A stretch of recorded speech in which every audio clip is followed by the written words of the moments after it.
नमस्कार दोस्तों किसी भी लोक गायक या सामान्य रूप से शास्त्रीय गायक दोनों श्रेणियों में आता है ये नाम जिसका मैं जिक्र कर रहा हूँ। उसको याद करना उसकी पुण्यतिथि के आसपास बहुत ही एक पुण्य का काम भी है और अच्छा भी लगता है।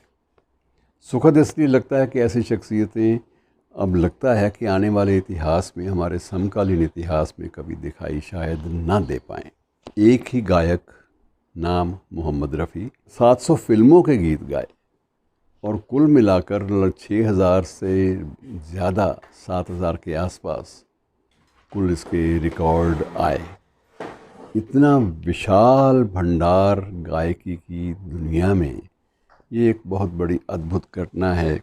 और अभी उसका जब पुण्यतिथि आई तो लोगों ने फिर से उसे याद किया और इस बात के लिए भी याद किया गया कि अब मोहम्मद रफ़ी एकमात्र शायद ऐसा गायक है। तो गायक में कोई मुस्लिम या हिंदू कोई माने नहीं रखती ये बातें, लेकिन क्योंकि वो उसे दफनाया गया था एक कब्र में, लेकिन आज वहाँ के कुछ प्रयासों के बाद हुआ ये कि उसकी कब्र का पता ही नहीं, कब्र कहाँ गई।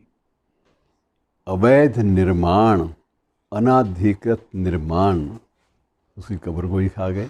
तो ये एक बड़ा विचित्र मामला है। इतने महान गायक की जो कब्र है वो भी हमारी जो नाजायज़ कब्ज़े करने वाले वो उसको भी अपने कब्ज़े में ले लें। कब्रों का मालिक अब कौन हो सकता है, लेकिन ये एक प्रवृत्ति ऐसी है अनऑथोराइज्ड कॉलोनाइजर्स की, अनाधिकृत निर्माण करने वालों की, कि वो उसकी कब्र को भी खा गए। बहरहाल इस बात के लिए वो चर्चा का विषय नहीं, चर्चा का विषय अपनी उपलब्धियों के लिए है। वो आपको शायद लगे कि ये बात वस्तुतः हैरानी वाली बात है कि बचपन में के परिवार में जो पेशा था वो सम्मानजनक नहीं माना जाता था तब। अब उसके लिए सम्मानजनक शब्द सामने आ गए हैं, मसलन केश कलाकार। और केश कला का अगर आप नाम भी कहें तो सीधी सी बात ये है कि ये एक बार्बर्स फैमिली से संबंध रखता था और जब अपने ग्राहकों के बाल काट रहा होता था तब कुछ ना कुछ गुनगुनाने लगता था। उसी गुनगुनाने की जो बात थी उसकी कुछ लोगों ने तारीफ़ की। जिसने तारीफ़ की उसने ये भी कहा कि तुम मेरे पास आ जाना, मैं तुम्हें शाम को इसकी सही लय बता दूंगा। उसने थोड़ा सा मार्गदर्शन दिया और उसके बाद फिर रियाज़ का सिलसिला शुरू, और रियाज़ एक बार शुरू हुआ तो ये रुका ही नहीं।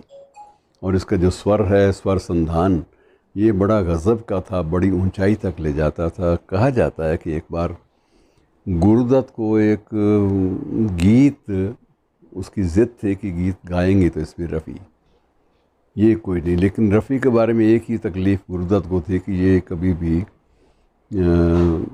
आवाज़ को नीचा रख ही नहीं सकता। ये ऊपर आसमान पे पहुंच जाता है चीखते हुए, और उसको वापस लाना ये बड़ा टेढ़ा काम होता है। कुछ एक गीत ऐसे होते हैं जो ये मांग करते हैं कि उनको मध्यम सुर में ही गाया जाए।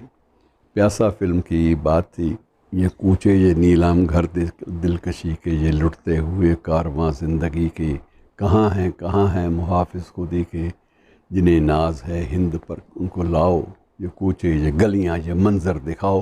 तो ये एक लंबी नज़्म है जिसको गुरुदत्त ने चाहा यही था कि ये मोहम्मद रफ़ी गाएगा। और रफ़ी साहब जब वो ज़रा हिंद के रहबरों को बुलाओ, जब वो शब्द आया ना बुलाओ वाला, तो एकदम गला फाड़ के श्रीमान जी चिल्लाए। गुरुदत्त ने सोचा हुआ था, उसको मालूम था कि यहाँ ये रफ़ी ज़रूर ऊंचा बोलेगा। तो कहा यह जाता है, क्योंकि ये फिल्मों में तो, पिक्चर में तो इसका आना नहीं था, सिर्फ गीत ही आना था, तो इसने गला पकड़े रखा गुरुदत्त ने कि मैं तेरा गला यूँ पकड़े रखूँगा ताकि तू ऊंची आवाज़ में बोल ही ना सके।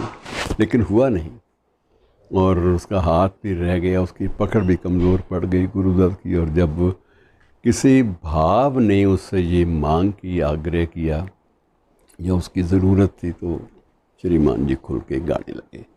लेकिन प्रतिभा उसकी अलग, बिल्कुल अलग रंग की थी। शास्त्रीय गज़लें भी गानी हैं उसने, क्लासिकल भी, सुगम संगीत की भी, भजन भी जो उसने गाए वो भजन कोई भी अन्य भारतीय भजन गायक नहीं गा पाया।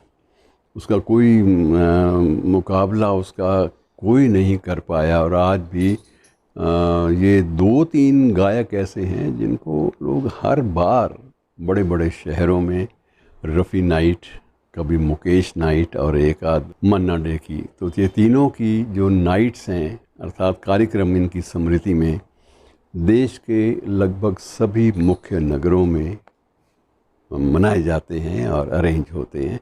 तो ऐसी प्रतिभा को मित्रों नमन, क्योंकि ये प्रतिभाएं हमारे लिए प्रेरक भी होती हैं और बहुत कुछ दे जाती हैं। शुक्रिया।